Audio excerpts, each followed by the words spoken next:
Yo guys, what's going on? Where the hell am I at the moment? What the hell? There we are. How you doing? What's happening? As you can see, I am absolutely all over the gaff. I went to play football about 3 hours ago, and not long finished, and I am absolutely whacked out. My ankle's twice the size. I think I got 2 ankles, and I'm just done into bits. I've just ordered some food, so it's probably going to come in the middle of this stream, which is just typical, isn't it? But we're here for United Daily Live. Obviously, earlier on today, we had the Aftermath Live after Manchester United's 2-2 draw with Southampton. Chelsea have just beaten Norwich, which means they obviously played a game more, but they edge further ahead in that top 4 race. Their next few games are quite difficult, and having only beaten Norwich 1-0, they'll go into those games against Liverpool and Wolves, in a tricky situation. But nevertheless, that's a huge 3 points for them. Didn't play well and got the 3 points. United, on the other hand, we didn't play well and we got what we deserved, probably. Dropped points. Frustrating one, but it's still all in our own hands. And another guy that's in our hands is Marcus Rashford. Scored his 21st goal of the season. That's even with having a few months out with a back injury. He's looking fantastic for us. And we hear reports that Thomas Tuchel's PSG have made Marcus Rashford their top target for this summer. They're willing to spend big on Marcus Rashford. Well, I got 2 words for you. Fuck off. They're not getting Marcus Rashford. I wouldn't be surprised if they thought they could chuck their money around, try and get Marcus Rashford. But I don't even think he would be interested in the move. I don't even think United ain't going to be interested in the move. So it's a non-starter from there. It'd be absolutely backwards to sell him. And these stories, they're going to float around, but they mean nothing. Because Paris Saint-Germain can want him all they want.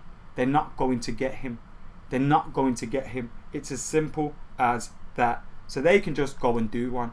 And they better watch themselves, because they're probably going to lose their best player in Kylian Mbappe themselves.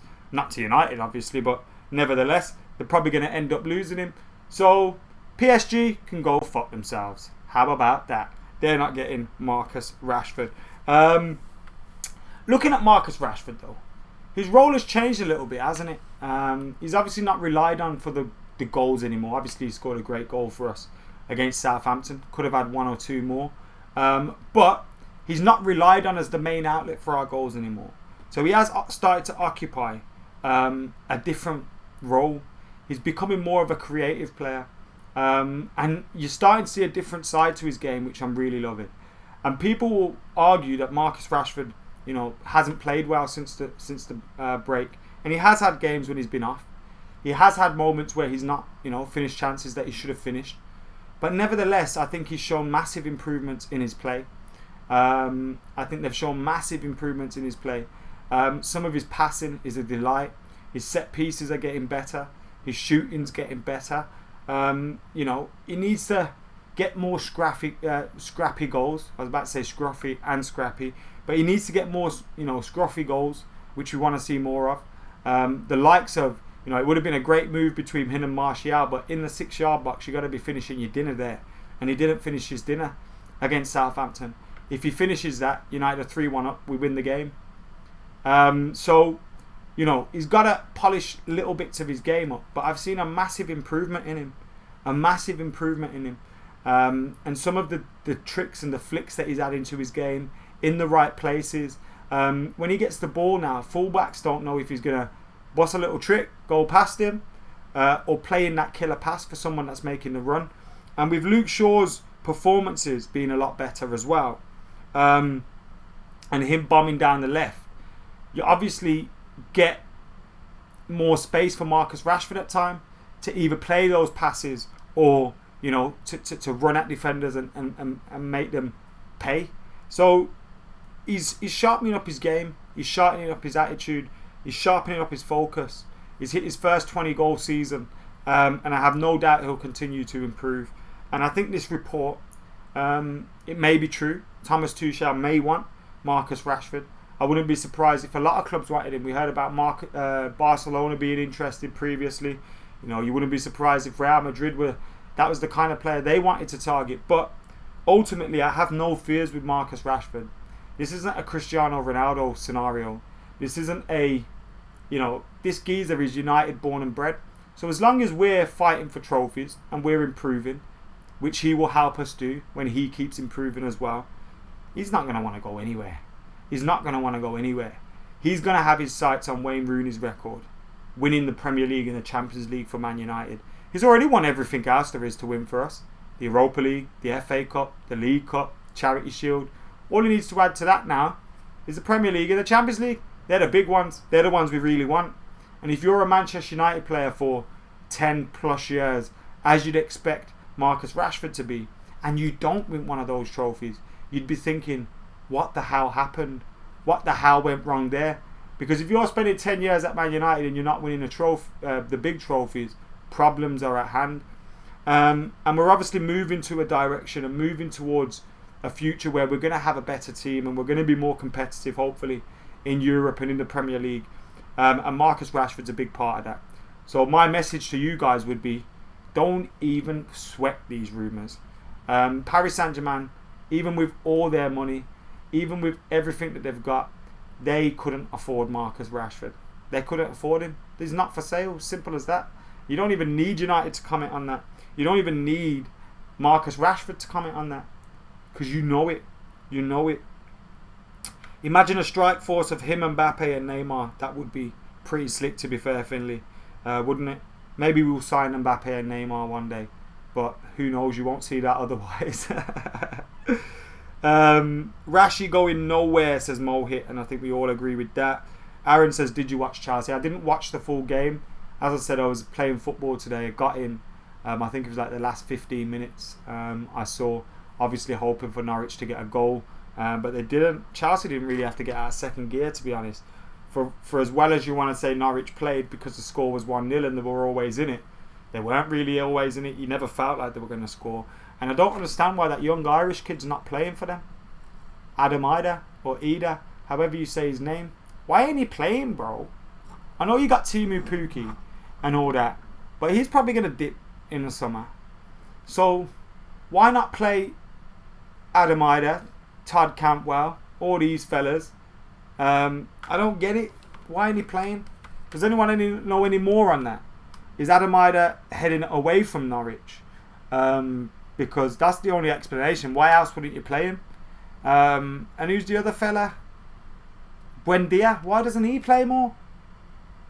You got ballers there. Not fucking using them. One Love says Chelsea hit the post and it should have been 3-0. United could have, should have, would have been whatever yesterday, but it simply wasn't. Why would he play with Farmers, says Nick. God damn. Shit.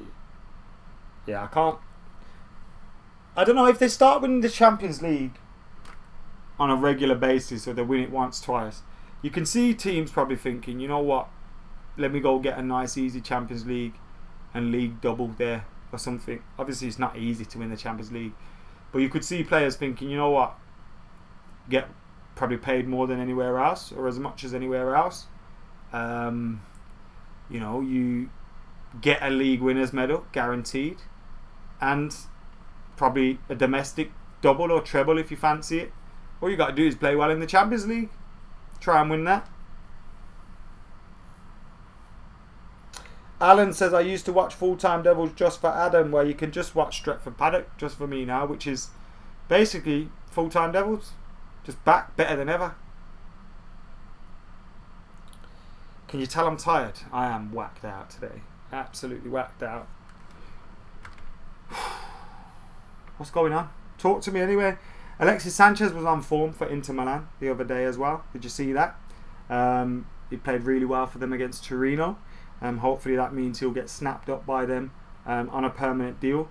But there's a lot of talk that is going to happen, and Alexis Sanchez will move to Inter Milan. It's just a matter of agreeing a fee for him, which is obviously great news for Manchester United. Also, if you're getting rid of Alexis Sanchez, Chris Smalling, you're bringing in some funds. Thanks to United Report, I've got some latest quotes from Anthony Martial from Canal Plus. What a performance from him yesterday. Didn't deserve to be, drawing that game. I thought he played really well.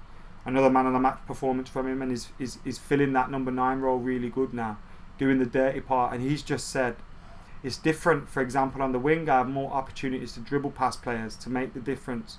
While as a 9, I'm here to score, and I've scored more goals as a striker than as a winger. So it's a good sign for me. That's the position where I was shaped and developed in at the academy when I was young. That's where I feel at my best. That is coming from Anthony Martial. He said, Solskjaer sent me a message. He said, do you want to take your number 9 shirt back? I straight up said yes, straight up. You can subscribe to Straight Up in the description below. He said, I straight up said yes. I said yes, and he told me, now it's up to you to show me that you deserve it every time you're on the pitch. You know what? I don't get people that say he hasn't improved this season, because I really think he's done well, particularly since the turn of the year as well. We've seen what you get when you give service to these guys. Martial, Rashford, Greenwood. You give them service, you give them a functioning midfield behind them, and they perform. Now obviously yesterday it wasn't a functioning midfield. Bruno and Pogba had their worst games. It's Bruno's worst game for United, and it was Pogba's worst game since the restart. It was a disappointing performance from both of them. Matic too. I thought they all could have performed better. But ultimately we were winning 2-1. They got taken off. You look at the way the possession dropped after Pogba went off, dropped even more after Bruno went off. So when Pogba was on, it was on like 56% possession. Then when Pogba went off, it dropped to around 30s, in the 30% possession for United. And then when Bruno went off, it dropped to around 18% possession. Now obviously United had 10 men for around 8-9 minutes of that, or whatever it was in the end. But that's beyond the point. I felt that was a mistake by Oli. He should have seen we lost control of possession and kept Bruno on, but Bruno was done in. He was done in, so maybe Oli's thinking, what's the point having a Pogba out there that's not performing well and is tired? What's the point having a Bruno out there that's tired? Why not get on fresh legs in McTominay and Fred and hope that they can do something in that midfield? But ultimately we lost a lot of the players that could maintain the ball. Daniel James is not going to hold the ball up. Mason Greenwood didn't have a very good game yesterday. Maybe the challenge from Romeo had a bit to do with it. He might have been feeling it. Romeo should have been sent off. But Greenwood holds the ball up better than Daniel James. Now again, probably tired. We've not changed the team for 5 consecutive games, and maybe that caught up with us a little bit. But I'm not going to go over the top with that one, because we've still got 3 games. Still got 3 winnable games. And I feel if we get 6 points out of those 9 or 7 points out of those 9, we'll be alright and we'll get Champions League football. And you would have snatched someone's hands off if they offered you this at the start of lockdown. So you have to be happy, I guess, with where we are. Although there's obvious disappointment and a little bit of, I'm not going to say anger, but just everyone's a little bit pissed off today about that result, isn't they? Aren't they? Sorry. But I guess the players and all that are too. So I have no doubt they'll be feeling the same way.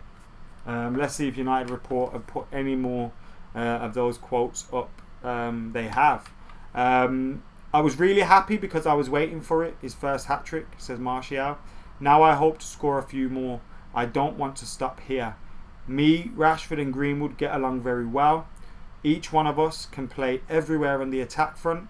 We managed to link up well and switch positions on the pitch, so everything is going well at the moment. That is from Anthony Martial, who's really been playing well for United, and has probably been our player of the month so far. That'd probably be fair to say.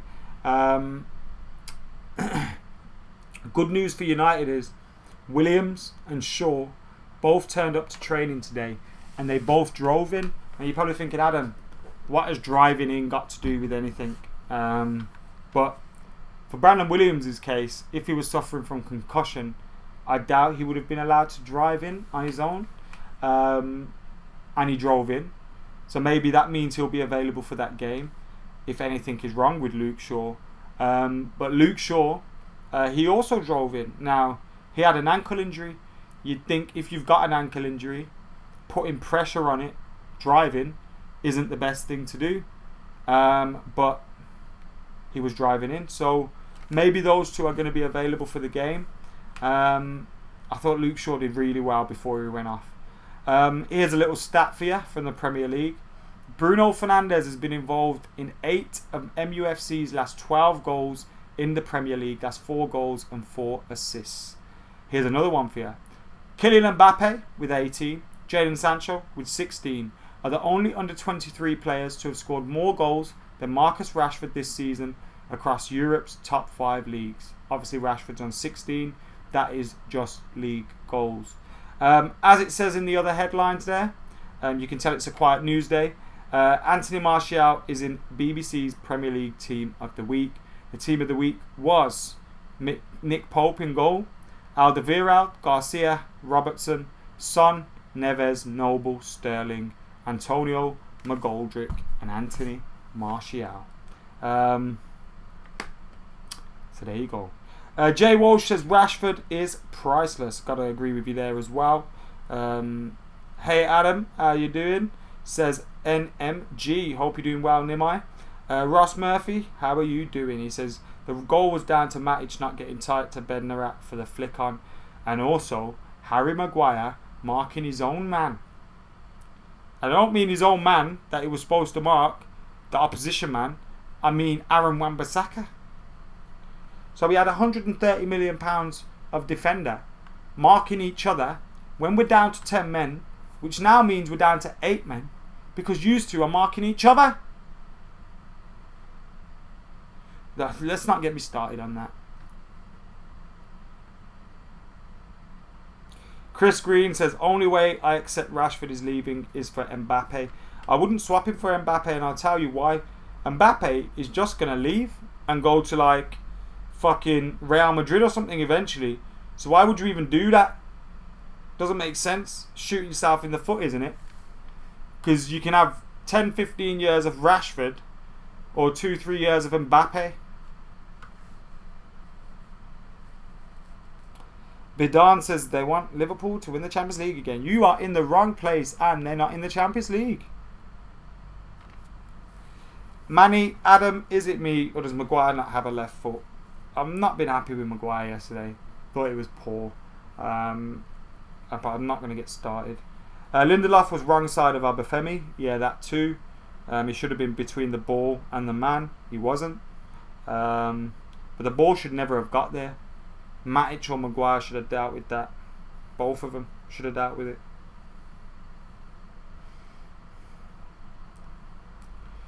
Anthony says, do you see us getting 9 points from the last 3 games?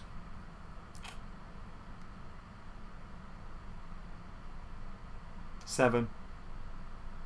I think we'll get 7 points. Glenn says, wow, they got Marshall right. Only just realised this is live, says Aaron Gooden. What's been going on there, Az? Guys, make sure you're hitting the like button. We got 370 of you. No reason why we can't get 150 likes. So get hitting that like button. As you can see, it's a fatigued Adam here today. I hate to mention myself by my own name, but I just did. I'm fatigued. I'm tired. I'm barely hanging in there. But here we are. So let's get liking this video. Get commenting, get sharing, get subscribing. Get joining if you can. Get your super chats in. Thiago to United, says Hazard. Would that deal happen? What's going on with that in terms of those rumours? The last I heard, he was off to one sec.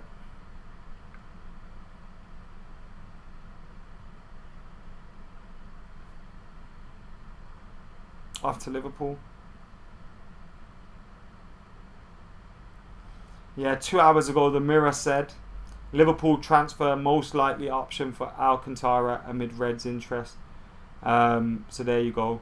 Although one German paper, I think it was a German paper, but one newspaper had an article about one player, can't remember who it was, and then at the bottom of that it said United, because Thiago is going to United. I think they just misspelled Liverpool, to be honest. That's a massive spelling error, isn't it?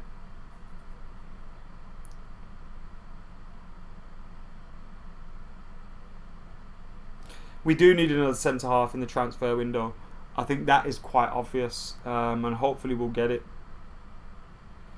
MPBS says, are you ever going to do FIFA episodes again? I am, but when the new FIFA comes out, me and my friends are planning on doing a Pro Clubs series for everyone. I'll be honest, the career modes and all that, they're alright for a bit, and then interest falls off, my interest falls off. I want to do something fun, and that's what Pro Clubs is. It's my favourite part of the game. So I'm going to get a few of my friends involved, maybe 3 of us, 4 of us, and we're going to do a little series on Pro Clubs, which you can hopefully support. So yeah, we will, but when FIFA 21 comes out.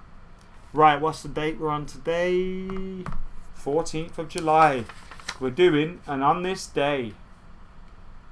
Right, you ready? Y'all ready for this? Alright. Thursday the 14th of July 1977. Dave Sexton replaces dismissed Tommy Docherty as United's manager.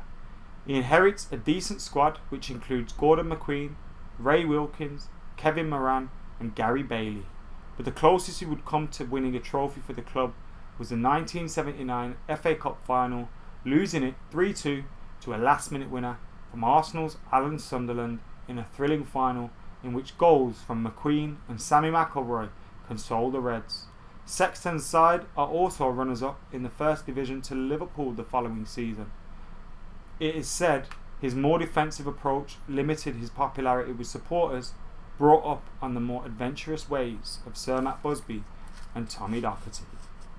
And Dave Sexton's one of those names that you hear older Reds mention whenever they talk about Van Aalen, Moyes and Mourinho. And there you see why, because they bored them to death.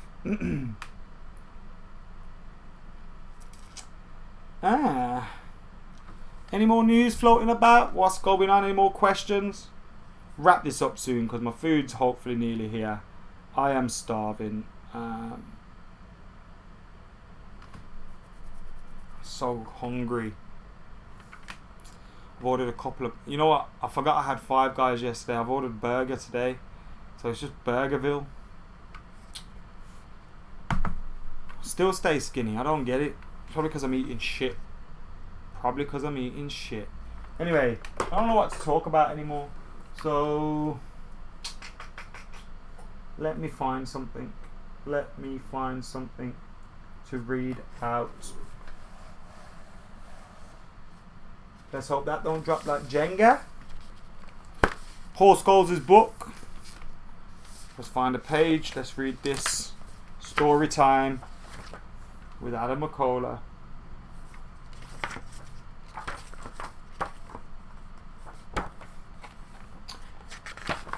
Right. Here's a good bit. This is by Sir Alex Ferguson. So this is the foreword. Look at that lovely picture of the two of them there. This is the foreword by Sir Alex Ferguson. And he said, Manchester United have been blessed down the decades with a galaxy of fantastic footballers, some of the finest ever to walk the earth. And although these words will embarrass a dour, uncomplicated Lancashire man who has no time at all for the frivolities of life, it cannot be doubted that Paul Scholes has earned his own honoured place amongst the most exalted company. As the baseline, you can take Duncan Edwards, whom Bobby Charlton tells me is the best he ever played with, and that's good enough for me. Then you move forward to the unsurpassable Bobby himself, to Dennis Law, who was my own hero when I was starting out in the game, and to the irresistible genius that was Georgie Best.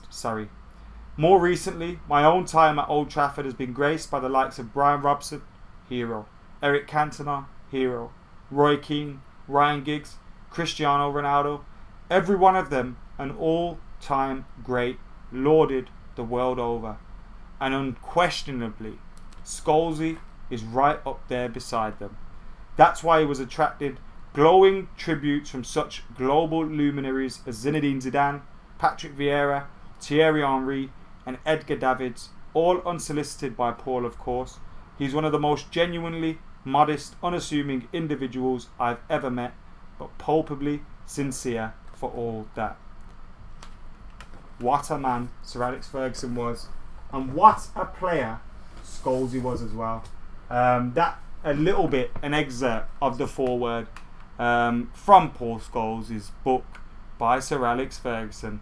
So that was your little bedtime stories with me, AdamMcKola, on the United Daily Live. Now I am gonna go and piss off because I am starving. My stomach is eating itself. And yeah, we've had story time now. I'm ready for bed. Right, I've been AdamMcKola. You lot have been legends. I'm gonna get out of here. See ya in a bit.